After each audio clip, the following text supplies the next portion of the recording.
అందరికీ నమస్కారం అండి. ఈరోజు అతి ముఖ్యమైన రోజు నా జీవితంలో. రాజ్యసభ సభ్యుడిగా నారా చంద్రబాబు నాయుడు గారు, మా నేషనల్ తెలుగుదేశం పార్టీ ప్రెసిడెంట్ గారు ఈరోజు నాకు ఈ అవకాశం కల్పించారు. అలాగే national working party president Nara Lokesh గారు అదేవిధంగా నా మీద ఒక ట్రస్ట్ పెట్టుకొని ఈరోజు ఈ జాబ్ని ఇంట్రెస్ట్ చేశారు. దానికి వాళ్ళిద్దరికీ కూడా జీవితాంతం రుణపడి ఉంటాను.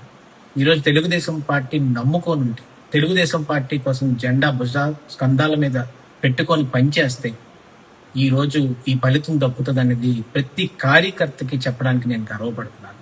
ఈరోజు కార్యకర్తలందరూ కూడా ఆ 5 ఏళ్ళు అపోజిషన్లో ఉన్నప్పుడు ఎంతో కష్టపడ్డారు, ఎన్నో సహకారం చేశారు, ఎంతో మంది ప్రాణత్యాగాలు చేశారు, ఎంతో మంది బాధలు పడ్డారు. వాళ్ళందరికీ కూడా నారా లోకేష్ గారు, నారా చంద్రబాబు నాయుడు గారు ప్రతి ఒక్క వేదిక మీద ఒకటే మాటిస్తున్నారు: కష్ట సమయాల్లో నిలబడినోడికి పార్టీ ఎప్పుడు నిలబడుతుంది అన్నది ఈ రోజు అది ఉదాహరణ.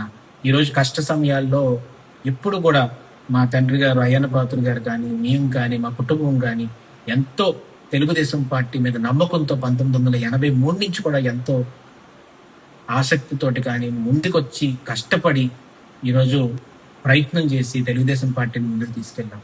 అది గుర్తు పెట్టుకొని ఈరోజు నారా చంద్రబాబు నాయుడు గారు నేషనల్ పార్టీ ప్రెసిడెంట్ టీడీపీకి, ఈరోజు పల్లా శ్రీనివాస్ గారు స్టేట్ పార్టీ ప్రెసిడెంట్, అలాగే నారా లోకేష్ గారు వర్కింగ్ పార్టీ ప్రెసిడెంట్, అందరూ కూడా ఈరోజు కూర్చొని ఈ నిర్ణయం తీసుకోవడం అనేది నేను ఆజన్మాంతం తెలుగుదేశం పార్టీకి, నారా చంద్రబాబు నాయుడు గారికి, నారా లోకేష్ గారికి, అలాగే మా పార్టీ ప్రెసిడెంట్ పల్లా శ్రీనివాస్ గారికి అందరికీ కూడా హృదయపూర్వక కృతజ్ఞతలు, నమస్కారాలు తెలుపుకుంటున్నాను.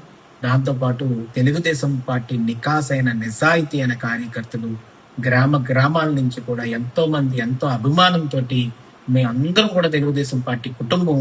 దానికి నందమూరి తారక రామారావు గారు ఏ ముహూర్తాన్ని పార్టీ పెట్టి ఒక శుభ సూచకంతో ఈ పార్టీని మొదలు పెట్టారో లేదో తెలియదు. అలాంటి ఆయన్ని ఇన్స్పిరేషన్ గా తీసుకొని ఈరోజు రాజ్యసభ సభ్యుడిగా చింతకాయలు విజయ్కి ఈరోజు పార్టీ ఇంత గౌరవం ఇచ్చిందంటే అదంతా కూడా తెలుగుదేశం పార్టీ దయ వల్ల వచ్చిందని చెప్పి ఈ సందర్భంగా సవినీయంగా మనం చేసుకుంటూ మరొక్కసారి మా national party president Nara Chandrababu Naidu గారికి, working party president Nara Lokesh గారికి ఇద్దరికి కూడా ఆ జన్మంతో రుణపడి ఉంటాము అని చెప్పి ఈరోజు నాకు ఈ అవకాశం కల్పించినందుకు అందరికీ కూడా హృదయపూర్వక కృతజ్ఞతలు తెలుపుకుంటూ జై తెలుగుదేశం, జై చంద్రబాబు, జై నారా లోకేష్ గారు, ఎన్టీఆర్ అమర్. Thank you.